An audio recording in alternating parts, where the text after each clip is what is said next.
அனைவருக்கும் வணக்கம். இப்பொழுது அடுத்த ஒரு தலைப்பை பார்க்க போகிறது இந்த நடராஜ தத்துவம். அந்த தலைப்பில் நம்ம பார்க்க போகிறோம். அதாவது திருமூலர் திருமந்திரத்தில் என்ன சொல்லியிருக்காருன்னா, ஆகாச மாமுடல் அங்கார் முயலகன் ஏகாச மாந்திசை எட்டுந் திருக்கைகள் மேகாய முக்கண் மூன்றொளி தானாக மாகாய மன்றுள் நடஞ்செய்கின்றானே. அதாவது கூத்தப்பெருமான் உடல் ஆகாயமானது. கூத்தப்பெருமானோட உடல் ஆகாயமானது. அதில் உள்ள கருமை ஒளியே முயலகன். 8 திசைகளும் கூத்தானது திரு கைகளே ஆகும். அவையே அவனது மேலாடையாகும். விருப்பத்தை விளைவிக்கும் சேம சூரிய அக்னியே அவனது 3 ஒளிகளையுடைய நேத்திரம் ஆகும். இவ்விதமாக பெருமை பொருந்திய சீவர்களின் சிதாகாய வெளியில் சிவன் நடனஞ்செய்கிறான். அதாவது அம்பலமாவது அகில சராசரம், அம்பலமாவது ஆதி பிரானடி, அம்பலமாவது அப்பு தீ மண்டலாக, அம்பலமாவது அஞ்செழுத்தாமி. திருமூலர் திருமந்திரத்தில் சொல்லியிருக்காரு. கூத்தப்பெருமான் நடனஞ்செய்வது அசைவனவற்றுக்குள்ளாகுமாகும். அத்தகைய ஆகாயமே ஆதிபிரானது திருவடியே ஆகும். அந்த ஆகாயம் பிராணசக்தியான நீரையும் ஒளியையும், அதாவது லைட் ஒளியையும் கொண்ட மண்டலம் ஆகும். இந்த ஆகாய விளக்கமே பஞ்சாட்சரம் ஆகும். இவ்வாறு விளங்கும் கூத்தப்பெருமானின் விளக்கம் இதுதான். அப்புவின் தன்மை குளிர்ச்சி, தீயின் தன்மை ஒளியாகும், அதாவது லைட் ஆகும். இங்கு குளிர்ந்த சந்திர மண்டல ஒளியில் நடிப்பவன் என்று பொருள். தில்லையில் பற்றி சிவபுராணத்தில் விளக்கமாக மாணிக்கவாசக பெருமான் கூறியுள்ளார். மானிட தேகத்தில் இது அநாகத சக்கரத்தை குறிக்கிறது. அங்கே இருந்து அசைவை செய்து கொண்டிருப்பவரே ஈசானரே தான். இருதய ஸ்தானம்தான் அநாகதம் என்று சொல்லப்படுகிறது. இருதயம் துடித்து கொண்டிருந்தால்தான் மனிதன் வாழ முடியும். இருதய துடிப்பு நின்றுவிட்டால் மனிதனுக்கு மரணம்தான். அதனால்தான் இருதய அசைவே துடிப்பே அநாகதம் என்கிறார்கள். அடிக்காமல் அடிக்கும் ஓசை, அதாவது லப்டப் என்ற இதய துடிப்பு என்கிறது நவீன மருத்துவம். ஆனால் நம் விஞ்ஞானிகள் இருதய ஸ்தானத்தையே நடராஜ பெருமானாகிய அவனது அசைவே திருநடனம் என்று சொல்லியிருக்கிறார்கள். உலகில் நாம் காணும் அத்தனை வஸ்துக்களும் அணுவின் சேர்க்கையால் ஆனவையே.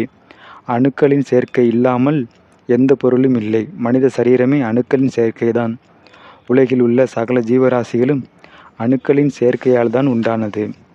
எல்லா விதமான ஆகாய அணுக்களும் சதா சுழன்று கொண்டு கீழும் மேலுமாக ஓடிக்கொண்டு உள்ளன.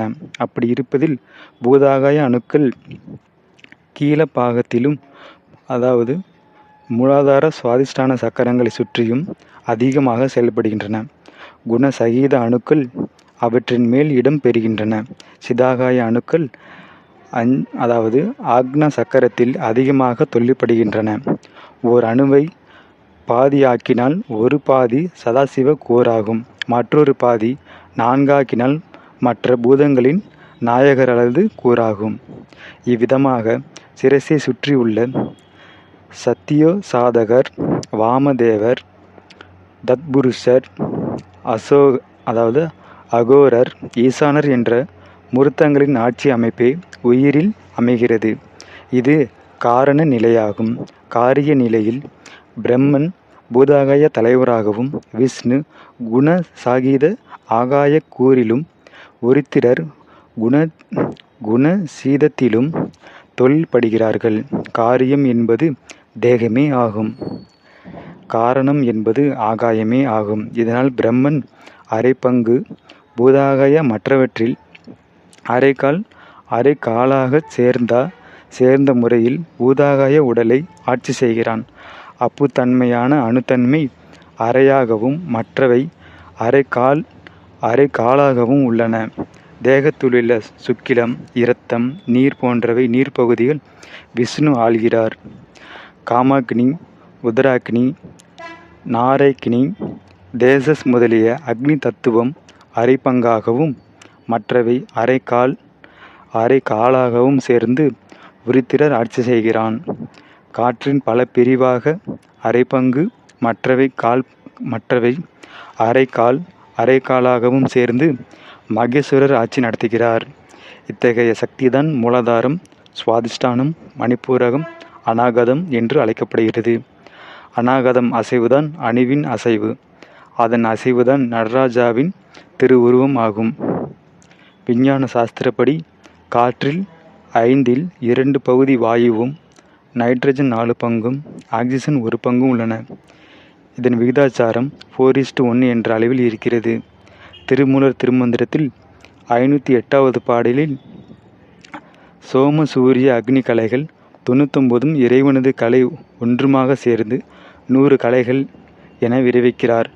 அக்னி கலை கதிர்கள் 22, சூரிய கலை கதிர்கள் 33, சந்திர கலை கதிர்கள் 44, இறைவனின் கலை கதிர் 1 ஆக மொத்தம் 100 கதிர்கள் ஆகும்.